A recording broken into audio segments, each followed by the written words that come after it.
Well, hello there. Welcome to another episode of the Middle Country Public Library podcast. Sal DiVincenzo here in the studio with my lovely colleagues, Sara Fade. Hello. Nicole Rambo. Hello. How's everybody doing? Good. Good. We're going to jump right in. But before we do, if you're watching on YouTube, please hit subscribe because starting next week, we have our one and only Spooktober celebration. Beginning, I think it's 5 weeks this year, so it's going to be 5 episodes of thematic things. It's the one time a year that we actually plan stuff out. I'm kidding. So Spooktober is a lot of fun. Next week, we're going to have Jimmy Ward on to do something, so it's very exciting. So definitely hit the subscribe button and the notification button. Definitely hit that. So this way you'll know when our next Spooktober episode will be premiering on YouTube. All right? Sounds good? YouTube. Okay. Yes. So we're going to jump right in. Nicole, why don't you go first this week? Sure. So this week is Banned Books Week. Oh, nice. All right. Yeah. Let's ban some books. So, it's the opposite of that, actually. So this is through the American Library Association, and they kind of every year they compile how many challenges or banning attempts there have been on books throughout the country, and it's only the things that have been reported. So sometimes things go unreported. So it's as far as like what they can tell what's been like reported to them.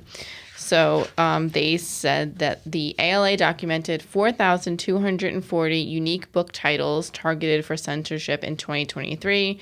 And that's a 65% surge over 2022 numbers, as well as 1,247 demands to censor library books, materials, and resources.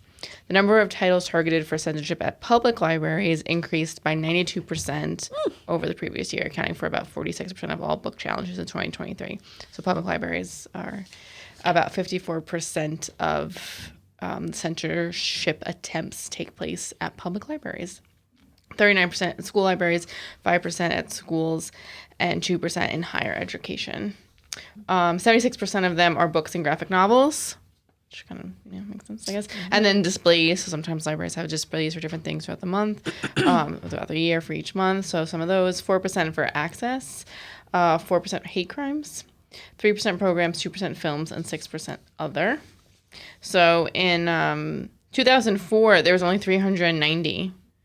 And in 2023, there's 4,240. So it went up a bit over the years, these attempts to ban and censor books. These are the top 10 most challenged books of 2023. Most of them are YA, 2 are adults. So we have Genderqueer by Maya Kobabe, All Boys Aren't Blue by George M. Johnson, This Book is Gay by Juno Dawson, The Perks of Being a Wallflower by Stephen Chbosky, Flamer by Mike Curato, The Bluest Eye, which is like by Toni Morrison. Bluest Eye. Oh, okay. Oh, it's like a pretty famous book. It is. Yeah. I wonder if it gets like given out at school. Like, you know what I mean? Like, because like the book has been around for a long time. It's a very famous book. So to be like, I think that one's an adult one. I know, like, no, Catcher that's in the definitely Rye. adult, but like, I wonder if it gets assigned in No, school. I was saying I don't think so. You don't Maybe know? college, but Yeah, but then interesting. We have, and then tied 7 and 8 is Me, Earl, and the Dying Girl by Jesse Andrews, and Tricks by Ellen Hopkins. And then number 9 is Let's Talk About It by Erica Moen and Matthew Nolan. That is a nonfiction book about a teen's guide to sex, relationships, and being a human. And then the last one, number 10, is called Sold by Patricia McCormick, and that's also an adult book. That book has won awards. A bunch of them have won awards as well. So those are the most challenged in 2023. And then we do here at the library, well, I'll say the American Library Association condemns censorship and works to defend each person's right to read under the First Amendment and to ensure free access to information. So here at our library, as most libraries do, we have a material selection policy that it's like 4-5 pages, and that gets reviewed every so many years by the board and approved. And we do agree with a lot of the things that the ALA says about like collecting materials and not censoring, stuff like that. So you're free to read it over if you ever have any questions about how we go about selecting the materials that we do for the library. And likewise, we do have a request for reconsideration of material form, that if you ever find something that you have a question about why we have it in there, you do have the right to, ask us about it and fill out this form. So that's just some things that are going on with Banned Books Week. And there's different events throughout the week. One that I thought was interesting, that's September 27th, so Friday, is Leading Change. So there's a youth fighting book bans. That's it's an online virtual event that you can go to, and it says young people are some of the most impactful frontline advocates in the fight against book bans. In response to books being banned at their local schools and libraries, students are organizing and speaking out for their freedom to read. So they have several teens and young people who have fought book bans in their community. So you can sign up. That's at 4 to 5 Central. So it'll be 5 to 6 for us, to kind of hear their story and why they did that and how they feel about book banning. So that's a little bit about Banned Book Week. Now, do you know what the percentage is between people asking for books to be banned compared to books to be moved? No, it doesn't say that. They're just talking about banning. Okay. Yeah, People who want to ban books, they want them gone. They don't want them Not moved. necessarily. No, I want them moved into the trash. That's not necessary. No, it's not necessary. Not necessarily. I've had- Some people want books moved from one department to another. That's Yeah. Yeah, that's happened here. I will say one time we were like, oh yeah, it was an adult book, but it was cartoonish. Mm-hmm. So if you're just kind of looking at it quickly, you didn't realize it. But that's not banning. No, and our form is called. I know what you're saying, but I don't think that would be considered banning. No, Yeah, but they might count it as that though. That's all not. I'm saying. I don't. No, yeah, because they're not trying to censor anything. Yeah. They're just No, they might. saying it's not the right appropriate. audience. I guess what I'm asking is that they might count the challenge, the book, the challenge for the book. I think there was to be a thing counted in there instead of as being banned as a challenge to have it moved. I think there was a thing any there about data on that? challenges, but it's not the same. Oh yeah. Let's see. I'm just curious what those numbers would be, because obviously, yes, there's obviously going to be people who want the book taken away altogether from the library. Mm-hmm. But a lot of those, I think, based on the very tiny little bit of research that I did, a lot of those are just people saying, I just don't want this in this department, I want it in that department. Yeah, well, these are the most challenged books. So, challenge doesn't mean anything happened. Yeah, it doesn't mean they were banned. They were actually banned, right? They were They were just challenged. This happened not that long ago with Smithtown Library. Oh, is that the one with the display? Yeah, it was a display, and there was a big. They had a whole meeting. I think they call it brouhaha. Is that what it's called? It was bad. Yeah. Yeah, so this does come up from time to time because you might, I don't know, sometimes even I'm like, well, it doesn't get banned, who cares? You know what I mean? But, I think it's good to recognize that people are, especially with the huge jump in it, that people are trying to get things censored or, and so just to keep an eye on it. And, the American Library Association and their Office of Intellectual Freedom, they do this all the time, but just good a reminder, Okay. Thank you, Nicole. You're welcome. Sarah? So it's something adjacent to what Nicole is talking about. So I'm going to be talking about ratings for movies. Oh, ratings for movies. Yeah. Who does the movie ratings nowadays? Funny you should ask, Sal. It's not the UMPA? Well, let me tell you this. Going down the rabbit hole. So it is part of the MPAA. Okay. It is not the MPAA, though. I mean, it's part of it, so it's kind of weird. Yeah. Okay, so the history, quickly, it started in 1922. Oh, my goodness. I thought it was the 80s. Did they even have movies back then? Oh, my goodness. Yeah, the MPAA served as a leading advocate of the film, television, and streaming industry around the world, advancing the business. This is from their website, so of course it's a little pro MPAA. Yeah. Protecting the creative and artistic freedoms of storytellers and bringing entertainment and inspiration to audiences worldwide. So it started by William Hayes, and it started off as a regulatory system and known as the Hays Code. And it was developed to ensure the absence of offensive material. So it wasn't really an advocate at first. It was more of a censorship thing. Yeah. Okay. I know. Who's offensive to who? So it goes all the way. It's an interesting website. So it's the MPAA. MPAA. Yes. UMPA. So they do have their guidelines.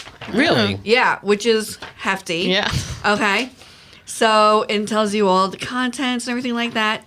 So I highlighted some of it. Yeah, this is actually a very important thing because I know a lot of creators have a hard time because they want to reach as many people as possible, but they don't want to take away from their work. You know, they have a specific view of their work, but at the same time, the studio says, well, we want it to sell as many tickets as possible. If this is rated R, it's not going to sell as many as PG. Well, interestingly enough... Who's on that board now? I'll tell you who's on the board. So I just want you to know that Netflix joined in 2019. Oh, there you go. Oops.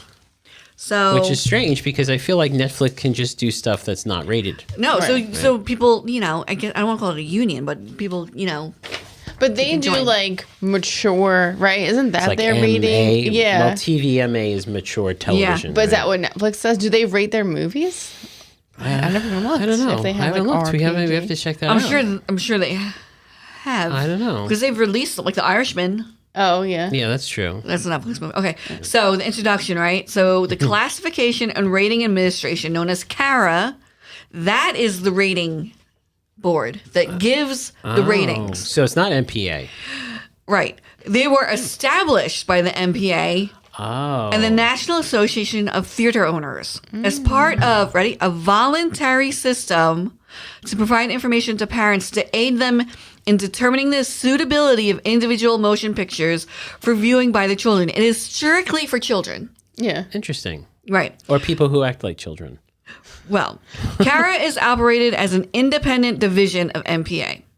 So they could say, this is what we're rating it, and then MPA can say no, and they're like, no, you can't do it. Can't do it. MPA would not appeal. Would not appeal. The director or the studio might appeal. Interesting. Okay. Okay, so the rating board of CARA is compromised as follows. Ready? You have a chairperson. Okay. You have appropriate staff members, one of whom is designated administrative director by the chairperson. Okay. Okay, this is where it gets senior raters and regular raters. Okay, now this is interesting. Each member of the rating board that makes these decisions they have to be a parent. And they may not have any other affiliation with the entertainment industry. So Spielberg's out. Yeah. The chairperson and senior raters may have children of any age, but the raters must have children between the ages of 5 and 15. So after the kid turns 16, they're out. They're out. Yeah. Interesting. Yeah. Okay. So it's a very subjective system, isn't it? They must leave the rating board when all of their children have reached the age of 21. Oh, I see. Okay. Did you know that? I did not. I thought it was just like, all right, let's just. I thought it like went by number of curses. That's what I like thought. If it Okay, had, well, that's what everyone said. Well, that's what had a directors say. guideline. Yeah. Do you have 5 curses? You're rated PG-13. Yeah. They Do you not say the F word? Yeah. You can say it once, but it can't mean it can't mean this or that. It can mean this. Right. Yeah. Yeah. So it doesn't go into that. That must be something a little more private. But it says ratings and ratings unspoken. Yeah. Issued by CARA are intended to be used by parents to assist them in determining whether the motion picture is appropriate for their children to see and whether their children should be accompanied while seeing the motion picture. Okay, so that's why we have these ratings. That's why they were established. Yeah. So G is general audiences. So depictions of violence are minimal. No nudity, sex scenes, or drug use are present. PG. Snooze fest. Okay, Right? go ahead, next. PG. There may be some profanity and some depictions of violence or brief nudity. Moana's PG. No, Moana's PG? Yeah. Really? Yeah. She goes, "You son of a," and then it cuts. There's no drug use content in a PG-rated motion picture. Okay. Okay, PG-13. Any drug use will initially require at least a PG-13 rating. More than brief nudity will require PG-13. But such nudity in PG-13 rated motion pictures generally will not be sexually oriented. I think one of the first PG-13 movies was Indiana Jones and the Temple of Doom. And I think if that movie came out today, it would probably be PG Yeah, I think so. and not PG-13. are restricted under children under 17 needs a parent, which we all know is not enforced ever. An R-rated motion picture may When I snuck include into American Pie. adult themes, adult activity, hard language, intense or persistent violence, sexually oriented nudity, drug abuse, or other elements. Yes. Okay. NC-17, no one 17 and other admitted. Like I said, no one, I don't think it would anyone. First of all, it's very rare to see an NC-17. I was going to say, are they even out in the movie theaters? Yeah, I don't think so, yeah. Well, this is interesting though. NC-17 does not mean obscene or pornographic in the common or legal meaning and should not be construed as a negative judgment in any sense. However, it is known that if you get labeled NC-17, no movie theater will show it. Interesting. So if So it's it like is- really super boring and they're like, this is NC-17 boring. But I wonder if like art house movie theaters show it. Like Well, the probably Patchogue in the city or cinema. something like that. Yeah. But I know there was a movie called The House That Jack Built, which is NC-17 and only showed in the city. But the director, he's pretty famous, so and it had Matt Dillon in it and everything like that. yeah. So I was only able to. I mean, I watched it and I was only able to see it on when it was available on DVD. Yeah. But an NC-17 rating can be based on violence, sex, aberrational behavior, drug abuse, or any other element that most parents would consider too strong and therefore off limits for viewing by their children. Interesting. Yeah. So that's just some of the guidelines and why they were created. So can I ask you a question? And we don't have to get into specifics here. But the rated X, like, They don't even go they don't into even that. get, that's not them probably, that's not right? like a real that probably rating. wasn't, it probably wasn't even them. Well, right? you know what? The thing is, so what's interesting about this, I don't know if I got into it, but when reading this lovely document, Yes. so it is completely voluntary for movies to submit their film or be short rated. to be rated. So I'm sure the But it adult films Yes. do not get submitted, and they yes. rate themselves. But let me ask you this. If a film does not submit themselves, does that mean that theaters can technically say, we're not going to carry you because you're not rated? Sure. yeah, the That's theaters, the- that's they're- Theaters they're cannot carry anything, I right? guess They're that's the privately NR, owned. right? That's Yeah. NR, right? So that I ordered the DVDs here, and a lot of the NRs are straight to DVD. okay. Or maybe they're Netflix or Right. Yeah. like Hulu made or Amazon Prime. Prime, Yeah. But as you know, like Disney's part of it. Like they have like on their website everyone who belongs to the MPAA association, and it's like a lot of the major players. So I am curious how many rated G movies there are left in the probably all world that come out. cartoons, Right, yeah. you know.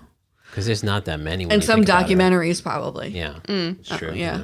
You know, even Interesting. adult Yeah. documentaries. Yeah. So I know you'll like this.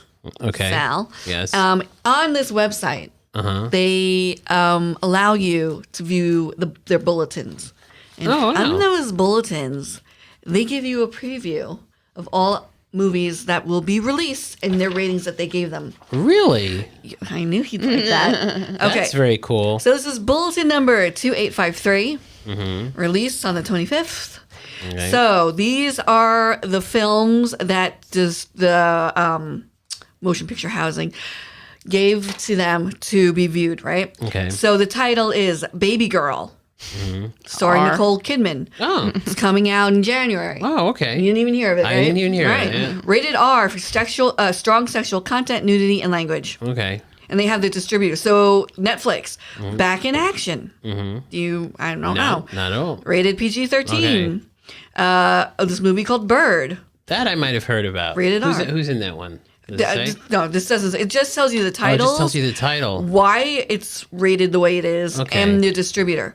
So then we have a movie called Director's Cut. Godless. Rated R. Rated R. Rated R. Okay. In Her Place. Netflix is Okay. PG-13. Uh-huh. Jenny, rated R. My Hero Academia, which is an anime, Yeah. PG-13. I'm Becoming a Guinea Fowl. Okay. It's an A24 movie, which Oh, yes. they did men. So that's all. Yeah. They- R. That's PG-13. Oh, 'Cause really? Those are usually automatically Yeah. rated R, yeah. Sony Pictures has The Room Next Door, PG-13. 6 Days in August, PG-13. Werewolves is coming Okay. out. It's rated R. Nice. Whiteout. It's coming out. It's rated R. Yeah. That's really cool. Yeah. So, you know. Yeah. And Check that then out. here we have some NC-17 titles.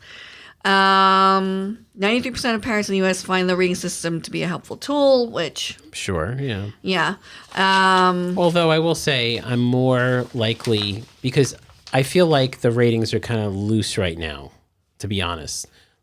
Like we just watched a film that was with Ryan Reynolds.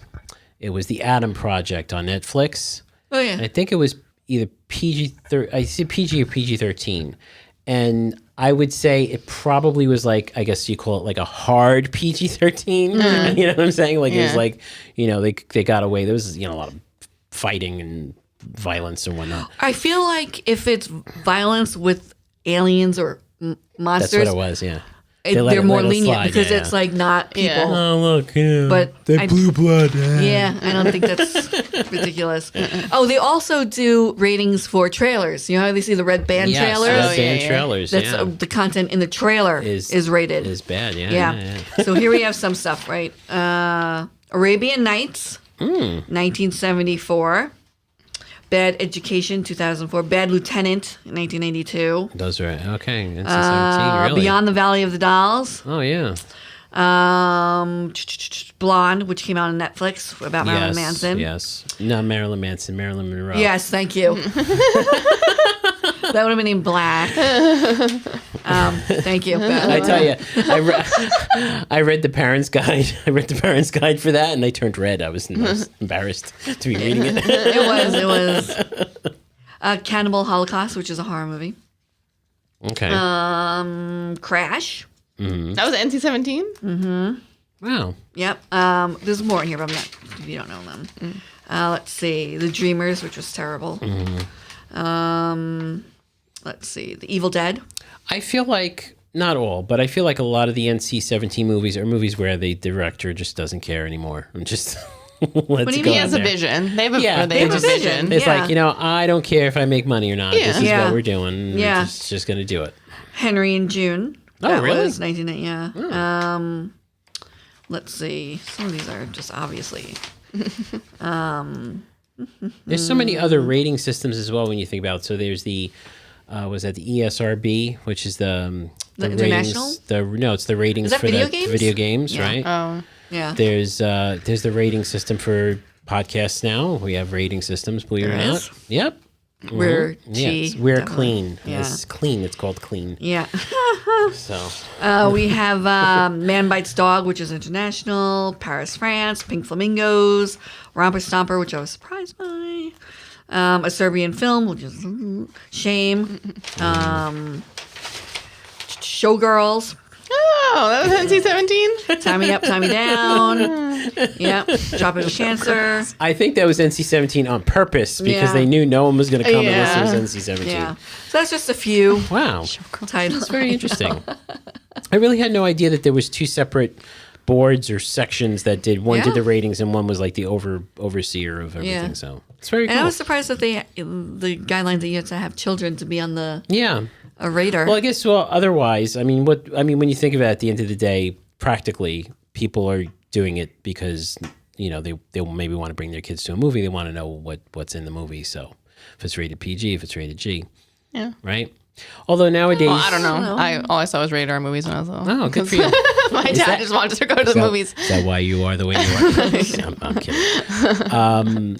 So there's a couple of additional resources that you can use that I use. Common Sense Media, I think. We talk about it all the Nicole's time. been spoken about that before, and again the Internet Movie Database Parents Guide is very specific. Now that's outside people doing it, so there are some things in there that you could tell it's like a church lady who's doing it. It's like Well, I find it they very look funny. lovely into their eyes. Yeah, I and they know. kiss. It's so funny It's like, how they describe yeah, situations. certainly, Like, yeah. oh my god. Man takes shirt off because he's wet. Yeah, I know. It's like, right? It's like- Okay. It's like rippling muscles glisten in the sunlight for up to 30 seconds. Man is topless during entire scene, stuff like that. Yeah, It's yeah. funny. It's like I saw a brief glimpse of a buttock. Yeah, buttock. I Yeah, love like, using the buttocks. okay. Yeah, great. All right, thanks, Sarah. Yeah, that's cool. And thank you so much for joining us for another episode of the podcast. Once again, a reminder that next week we start our, I think it's 5 episodes of Spooktober. There's spooky. Not. It's going to be rated PG. We'll tell you. Now that we know. Now that we Rated know it's going to be PG. rated PG. So thank you so much Brief for nudity. Yes, please now. So thanks so much for joining us this week. If you want to listen to older episodes or read our show notes, visit our website, mcplpodcast.com. And a reminder to hit the like button if you liked what you saw today, if you're watching on YouTube. So for Sara Fade and Nicole Rambo, I'm Sal DiVincenzo. We'll see you on the next show.